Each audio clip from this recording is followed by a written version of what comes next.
You don't say to mama, you don't read. Says the tracking angel. You don't boast to mama, you don't cut. Now chain you they cut. Okay, now make I use my microscope, scan a reality scan, nigga area BIAFRA phobia mentality. See, set my name the can free. One more. They don't want to hear the name of Biafra. For them is a scary name of Biafra. I love this very name of Biafra. Biafra, most I judge a bless Biafra, Chuku Kika Biama bless, conscientiousness bless Biafra, started in 1804. Okay, thank you very much for joining me. I don't have much to say. I have a 20 minutes video to play, and I don't know if I will have enough time to play it. But before I play it, I have set it in a way it will be a little bit faster so that I will remove it from the originality and make some adjustment to the original video to avoid some clap down on YouTube or the original content. And I want to appreciate these people that owns this video. You know, I call them, what's the name of this YouTube channel? The channel is called African Profiles. Very, very good. I get most of my updates about Ibrahim Traoré from this YouTube channel. Please, I beg of you, African Profiles, allow me to use this as an awareness campaign, not for any other thing. Please allow me. So I am going to play this for my audience so that we will also see what is happening. If this is true, then our foreign affairs and every other department must know how not to put our egg in one basket. Very, very important. And just listen to it. I saw it yesterday and I want to play it. Let's just listen. I may not make comment on it. I will allow you to make comments if you want to, but I just want to play it because I saw it. I think they should leave Traoré alone. Now listen.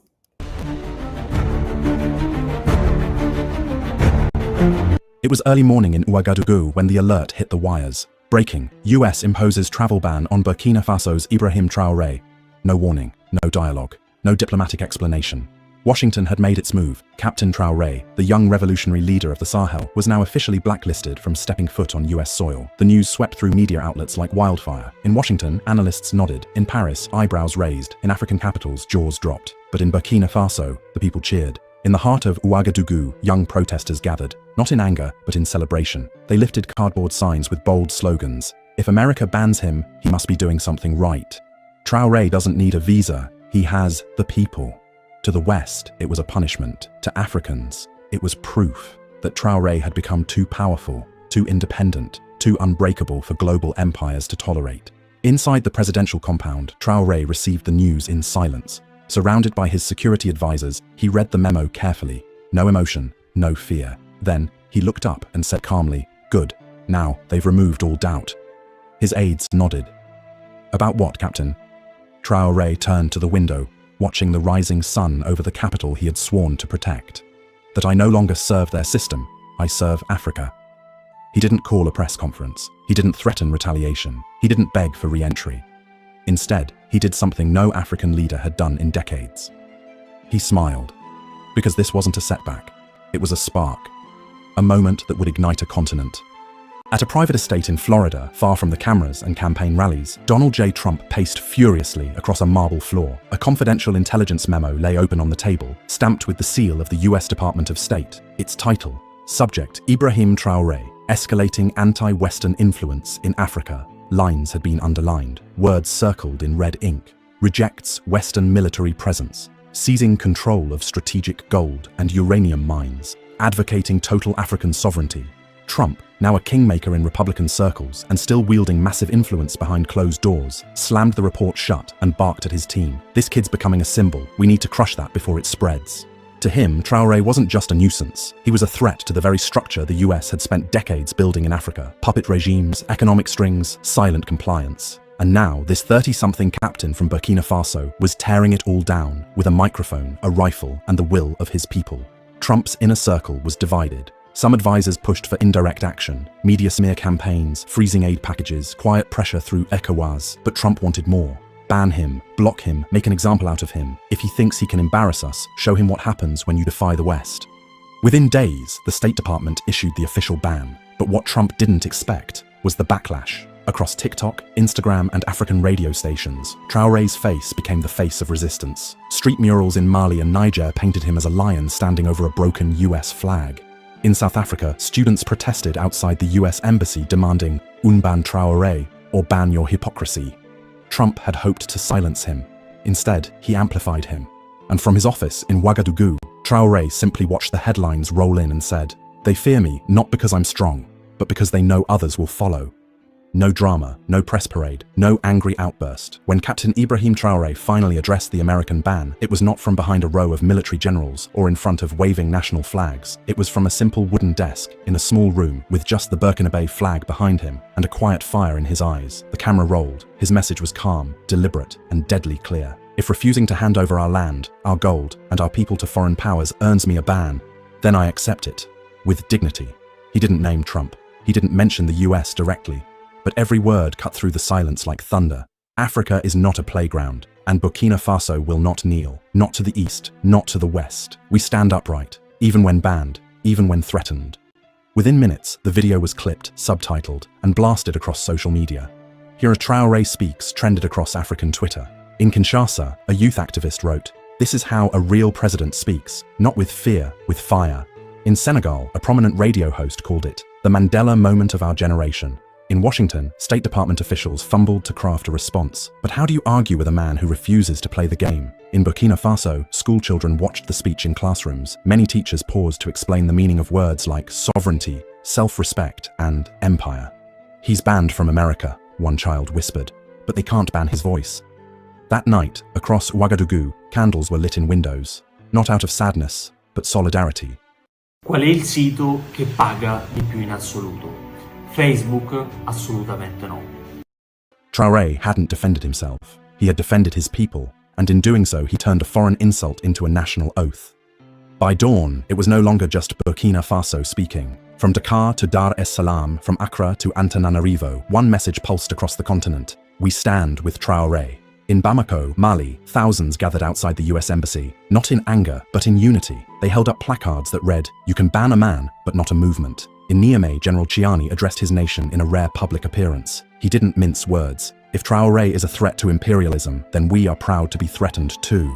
AES, the Alliance of Sahel States, issued a joint communiqué within 24 hours. It was defiant, bold, and unapologetic. "An attack on one of us is an attack on all of us. We will not bow. We will not retreat." Even leaders from outside AES echoed the sentiment. In Guinea, Colonel Doumbouya spoke during a military graduation ceremony. They tried to isolate one captain. Instead, they've awakened a generation of warriors. Social media caught fire. Artists across Africa painted murals of Traoré blindfolded, with gold chains being ripped from his wrists. Poets wrote verses that turned the ban into a badge of honor. One went viral: "He who is banned by the empire is blessed by his people." In Nairobi, students organized a Ban Me Too campaign, sarcastically asking the US to blacklist them for supporting Traoré. But the most stunning moment came in South Africa. At a massive youth summit in Johannesburg, the keynote speaker abandoned his script and simply said, "They fear Traoré because he reminds Africa what freedom sounds like." The room exploded in applause. Suddenly, Traoré was no longer just the president of a small landlocked nation. He was the symbol of a new Africa, bold, unfiltered, and unwilling to bow. It wasn't about visas. It was never about visas. Behind the scenes, far from the cameras and headlines, something deeper, more dangerous, had triggered the US ban on Ibrahim Traoré. And it all came down to one secret meeting that didn't go the way Washington had planned. Sources from within Burkina Faso's transitional government began leaking details. Western diplomats had approached Traoré weeks earlier with what they called a strategic partnership proposal. On paper, it looked like cooperation, but underneath, a trap. The offer was simple: allow US forces to build a security base in the northern Sahel. In exchange, Washington would provide support, training, and investment. All vague terms hiding the real objective: access to Burkina Faso's untapped gold, uranium, and rare earth minerals.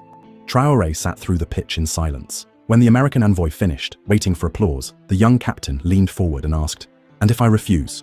The reply was chillingly clear: "That wouldn't be advisable." Traoré stood, looked the man in the eye, and said, "Burkina Faso is not a mine, it is a nation, and we are not for sale." He walked out, no handshakes, no photo ops, just quiet fury. Within days, the visa ban was announced, a diplomatic knife dressed as procedure. But it didn't silence him. It exposed the game. African investigative journalists confirmed everything. Contracts had been pre-drafted. Maps were drawn. The West wanted the Sahel, and Traoré had slammed the door shut. Western media spun the ban as standard, but in Africa, it was clear. This was economic warfare, and for once a leader had said no. No to exploitation, no to pressure, no to empire. And the people, they didn't mourn the lost visa, they celebrated the return of dignity. As the West tightened its grip, the East began to smile. In Moscow, the Kremlin's intelligence briefings had already flagged Traoré months earlier, not as a threat, but as an opportunity. A young leader, anti-colonial, respected by his people, and now openly defying Washington. The script wrote itself. Russian Foreign Minister Sergei Lavrov wasted no time. Within 72 hours of the US visa ban, a formal invitation was sent to Ouagadougou. Captain Traoré is welcome in the Russian Federation at any time, under full diplomatic protection. But it didn't stop there. China, ever silent, ever watching, issued its own subtle signal. In Beijing's Global Times newspaper, an op-ed appeared. The West bans voices of freedom. We host them. Behind the scenes, Chinese diplomats reached out quietly with a proposal: infrastructure development, zero-interest loans, and military cooperation, all without political strings. Traoré, never one to chase alliances blindly, responded strategically. He convened a private meeting with his defense council. "They're not helping us because they love us," he said. "They're helping us because we've made ourselves unignorable." Still, he knew this moment was leverage, the kind of moment that only comes once in a generation. Soon after, Russian cargo planes landed discreetly in Burkina Faso. They weren't just carrying aid, they brought drones, surveillance tech, and special advisors. China sent engineers, not soldiers. Their aim? To help Burkina Faso build what the West never offered: independent telecommunications, dams, and railroads. In Western capitals, alarms rang louder. Traoré wasn't isolated. He was becoming the bridge between Africa's resistance and the world's multipolar future. And while the US slammed its doors, Russia and China were building him a runway. The set was dramatic. American flags waved gently behind him. The Chiron blazed in bold red. Trump unfiltered. Africa, China, and the new threat. Millions tuned in. And in the middle of a fiery Fox News interview, Donald Trump did what no former US president had dared to do so openly. He declared war, not with missiles, but with words. This guy, Traoré, he's dangerous. He's not just bad for Burkina Faso, he's bad for our influence. He's making Africa think it can survive without us. That's a serious threat. The host blinked, unsure if he'd heard correctly, but Trump kept going. He kicked out the French. He's making deals with Russia, and now he wants to unite Africa. We need to shut that down before others follow. The studio fell silent. In Washington, some clapped. In Brussels, many whispered. But in Africa, the continent exploded. Within hours, clips of the interview went viral. In Lagos, Nigerian students marched with signs that read, "If Traoré is a threat, then Africa is a threat." In Accra, a professor at the University of Ghana tweeted, "Trump just admitted what we always knew: Africa's freedom terrifies them." Traoré didn't respond immediately. He didn't need to, because across the continent the people responded for him. Artists drew political cartoons of Trump chasing Traoré with broken chains. Memes flooded Instagram. Feared by empires, followed by nations. If Trump hates him, he must be doing something right. Burkina Faso's streets were calm, but electric. The people knew this was bigger than one man. It was now a global symbol, a leader of the South, hated by those who had once ruled the world. And when Traoré finally spoke, it was simple. If truth is now considered a threat, then I promise we will become more dangerous than ever. While Western powers plotted and pundits raged, Captain Ibrahim Traoré didn't flinch. Instead of backing down, he doubled down, with a bold new announcement that would shake the very foundations of African geopolitics. "We are building a new Sahel defense alliance. No foreign bases, no foreign funding, just Africans protecting Africa." The crowd in Ouagadougou roared. Mali, Niger, and Burkina Faso had already formed the AES, the Alliance of Sahel States. But this was something bigger. This was the beginning of a pan-African military doctrine. No more waiting for French airstrikes. No more begging for American weapons. No more dependence. Instead, Traoré unveiled the Sahel Sovereign Security Program, a blueprint for joint defense manufacturing, cross-border intelligence sharing, and elite counter-terrorism training built by Africans for Africans. Satellite images showed ground being cleared for a new training facility outside Kaya. Rumors swirled that instructors from Russia, Iran, and even Venezuela were on standby to assist, but under strict conditions: no permanent presence, no strings attached. His goal was clear. Africa will no longer be the battlefield of foreign powers. It will be the guardian of its own future. International media mocked him, naive, radical, dangerous. But back home, his approval soared. Farmers, teachers, soldiers, miners. They didn't need polished policy papers. They felt it in their bones. For the first time in decades, someone was building security from the ground up. Even outside AES, whispers spread. Chad, Guinea, Central African Republic. Their leaders sent quiet envoys to Ouagadougou, asking, "How do we join?" Traoré didn't respond with fanfare. He didn't seek applause. He just kept moving. One brick at a time, he was laying the foundation for something no one had dared attempt since Kwame Nkrumah, a truly sovereign, united, and unshakable African defense. And every time the West tried to slow him down, he built faster. Washington was losing patience. The more Traoré spoke, the more the alliance of Sahel states, AES, hardened. Burkina Faso, Mali, and Niger were no longer rogue states. They were becoming a movement. Behind closed doors, US diplomats launched a counter-offensive. Not with bombs, but with briefcases. They flew into West African capitals armed with promises, relief packages for food and fuel shortages, investment deals tied to governance improvements, private offers to select AES members. Break away quietly, and you'll be rewarded. The goal was simple: fracture the AES from within. In Bamako, Mali, a senior AES official received one such offer from a Western emissary. He listened, nodded politely, then handed the man a sealed envelope. Inside, a note with just 4 words: "We're not for sale." The emissary left within the hour, but Washington didn't stop there. Sanctions were quietly prepared. ECOWAS leaders were pressured to expel AES members from regional economic agreements. Media channels received coordinated talking points. AES will collapse. Traoré is isolated. West Africa needs Western help. But reality told a different story. Traoré, Goïta, and Chiani released a joint televised address. 3 leaders, side by side, wearing fatigues, their tone firm and measured. Africa is not a chessboard. We are not pawns, and no foreign capital will decide our fate. Do this 7 minutes a day until May 19th. We start this Monday. In 1 week, you'll feel better. The image went viral. In the streets of Niamey and Ouagadougou, citizens chanted, "AES unbreakable, Traoré untouchable." And then, the AES dropped its counterpunch. A new regional currency agreement, joint resource sharing on uranium and gold, a digital communication platform, AES Connect, to bypass Western-controlled media. Washington had tried to divide them, but in trying to break the alliance, they'd only strengthened it. They tried to isolate him. They thought banning Captain Ibrahim Traoré from the United States would bury his influence under silence, but instead, they built him a throne. Across Africa, his image became legend. Street murals in Dakar depicted him with a lion's mane. In Soweto, children wore shirts that read, "Banned in the West, born for Africa."